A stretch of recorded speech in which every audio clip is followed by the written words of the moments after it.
بھینس کی قربانی بھائی جان بالکل جائز ہے، اگرچہ نبی کریم صلی اللہ علیہ وسلم کے دور مبارک میں بھینس نہیں تھی، لیکن چونکہ یہ اسی کی جنس سے ہے، گائے یعنی انہی کے ساتھ شامل مانی جاتی ہے، انہی کی طرح کے اوصاف رکھتی ہے، تو فقہا نے بالکل اس کی اجازت دی ہے۔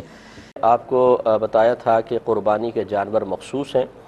ان کے علاوہ کوئی اور جانور قربان کیا تو قربانی قابل قبول نہ ہوگی۔ نبی کریم صلی اللہ علیہ وسلم کی طرف سے 3 قسم کے جانوروں کی اجازت ہے، ایک اونٹ، دوسرا گائے اور تیسرا بکری۔ اونٹ میں اونٹنی بھی شامل ہے، اور گائے کے ساتھ بیل، بھینس، بھینسا، اور بکری کے ساتھ بکرا اور دمبا اور دمبی وغیرہ، بھیڑ وغیرہ، یہ سب اس میں شامل ہوتے ہیں۔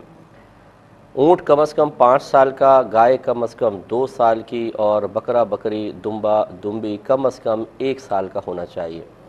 لیکن بھیڑ کا بچہ اگر 6 ماہ کا ہو اور اتنا فربا ہو، کسی ایسی نسل کا ہو کہ دور سے دیکھنے میں سال بھر کا لگے، تو اس کی قربانی شرعاً جائز ہے۔ باقی کسی جانور کی کم عمر ہو، جو نصاب ایک عمر کا مقرر کیا ہے، تو اس کی قربانی نہیں ہوگی۔ یہ بھی یاد رکھیں کہ جانور کا عیب سے پاک و صاف ہونا ضروری ہے، تو جب بھی آپ جانور خریدنے کے لیے جائیں تو ذرا ترتیب سے اچھی طرح اس کو چیک کریں، مثلا اس کی ناک دیکھیں کٹی ہوئی نہ ہو، اس کے دانت دیکھیں ٹوٹے ہوئے نہیں ہونے چاہیے۔ اگر جانور بہت خوبصورت ہے، اچھا فربا ہے، ایک آدھ اس کا دانت ٹوٹا ہوا ہے تو چل جائے گا، خلاف سنت قربانی ہوگی لیکن بہرحال ہو جائے گی۔ فقہا نے فرمایا کہ اتنے دانت ٹوٹے ہوئے ہوں کہ خود چارہ نہ چبا سکتا ہو تو اس جانور کی قربانی نہیں ہوتی۔ اس کا مطلب ہے 1-2 دانت اگر ٹوٹے ہوں تو قربانی ہو جائے گی، لیکن خلاف سنت ہے۔ تو کوشش تو یہ ہونی چاہیے کہ تمام دانت مکمل ہوں، لیکن پھر بھی اگر ایک آدھ ٹوٹا ہوا ہے تو کوئی بات نہیں۔ اسی طرح زبان کو چیک کریں، کٹی ہوئی نہیں ہونی چاہیے۔ آنکھوں کو چیک کریں، دونوں آنکھیں بالکل صحیح ہونی چاہیے۔ اگر کاڑا بکرا ہو کہ ایک آنکھ ہے ایک نہیں، یا اندھا بکرا ہے، تو اس کی قربانی نہیں ہوگی۔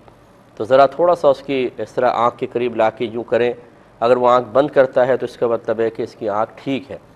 ورنہ ہمارے ہاں تو ماشاءاللہ ایک سے ایک ماسٹر لوگ ہیں، قربانی یہ بکرے کی آنکھیں بعض اوقات ضائع ہو جاتی ہیں اور اس میں نقلی آنکھ فٹ کی ہوتی ہے، تو یہ پتہ چل جائے گا اگر نقلی ہوگی تو حرکت نہیں کرے گا، چاہے آپ کتنی آنکھ کے قریب کریں، تو یہ ضرور چیک کر لیا کریں، بعض اوقات دھوکہ ہو جاتا ہے۔ کانوں کا مسئلہ یہ ہے کہ اگر کسی جانور کے پیدائشی کان نہ ہو تو یہ ایک عیب ہے، اس کی قربانی نہیں ہو سکتی۔ ہاں بڑے چھوٹے سے کوئی فرق نہیں پڑتا، بعض بکرے ایسے ہوتے ہیں جو چھوٹی نسل کے ہوتے ہیں، ان کے ٹیڈی بکرے شاید کہتے ہیں، چھوٹے چھوٹے سے کان ہوتے ہیں، تو کوئی مسئلہ نہیں ہے، بہت لمبے کان ہوں یا چھوٹے ہوں دونوں چل جائیں گے، لیکن مکمل طور پر اگر پیدائشی طور پر نہیں ہے تو پھر نہیں ہوگی۔ اور اگر کان ہیں اور کٹے ہوئے ہیں تو اس میں دیکھا جائے گا اگر کان اتنا کٹا ہے کہ 1/3 یا اس سے زیادہ، تو اس کی قربانی نہیں ہوتی ہے۔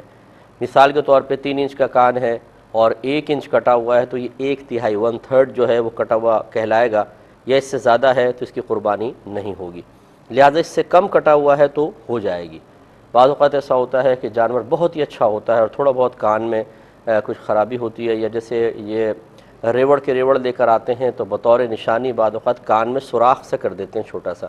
تو اس کی قربانی ہو جائے گی، اگرچہ خلاف سنت ہے، مکروہ قربانی ہے، لیکن وہ کراہت اتنی زیادہ نہیں ہے کہ خرابی پیدا ہو، بہت زیادہ خرابی پیدا ہو، تو ایسے جانور کی ہو سکتی ہے، لیکن اچھا ہے کہ پورا کان ثابت ہو تو بہت ہی بہتر ہے۔ اس کے بعد سینگ چیک کر لیں۔ سینگ میں اور کانوں میں ایک بنیادی فرق یہ ہے، اگر پیدائشی کان نہ ہو تو قربانی نہیں ہوگی، لیکن اگر پیدائشی سینگ نہ ہو کسی کے تو قربانی ہو جائے گی، اس کو عیب نہیں شمار کیا گیا، کیونکہ سینگ ایک اضافی چیز ہے اور کان باقاعدہ ایک جسم کا عضو ہے، ایسا جو عضو ہے کہ جس کی وجہ سے حسن پیدا ہوتا ہے اور جانور یا انسان مکمل ہوتا ہے۔ سینگ ایک اضافی چیز شمار کی گئی ہے، تو اس لیے وہ زینت کے لیے گویا کہ کہہ لیں آپ، یا خاص کسی ضرورت کے لیے، جیسے جانوروں کو بعض کو اللہ تعالیٰ نے سینگ دیے تاکہ وہ اپنا دفاع کر سکیں، تو خلاصہ کلام یہ ہے کہ پیدائشی سینگ نہ ہو تو ہو جائے گی۔ اب اگر سینگ ٹوٹ گیا، مثال کے طور پر ٹوٹا ہوا ہے، تو یہ دیکھا جائے گا اگر جڑ سے ٹوٹا ہوا ہے تو پھر اس کی قربانی نہیں ہو سکتی، چاہے ایک ہی ٹوٹا ہو۔ ہاں اگر جڑ سے نہیں ٹوٹا، اوپر سے ٹوٹا ہے تو اس کی قربانی ہو جائے گی، مگر خلاف سنت ہوگی۔ تو بعض اوقات یہ ایسا کرتے ہیں کہ جانور کے سینگ کاٹ کر اور اوپر سے اس کو گھس دیتے ہیں، گول سینگ کر دیتے ہیں، تو ایسے جانور کی قربانی بہرحال ہو جاتی ہے، اور بکثرت ایسے جانور منڈی میں آئے ہوتے ہیں، خصوصاً گائے وغیرہ جو ہیں وہ اس طرح کی ہوتی ہیں تو ان کی قربانی ہو جاتی ہے، لیکن خلاف سنت ہوگی۔ اگر پورے سینگ ہو تو بہت ہی بہتر ہے۔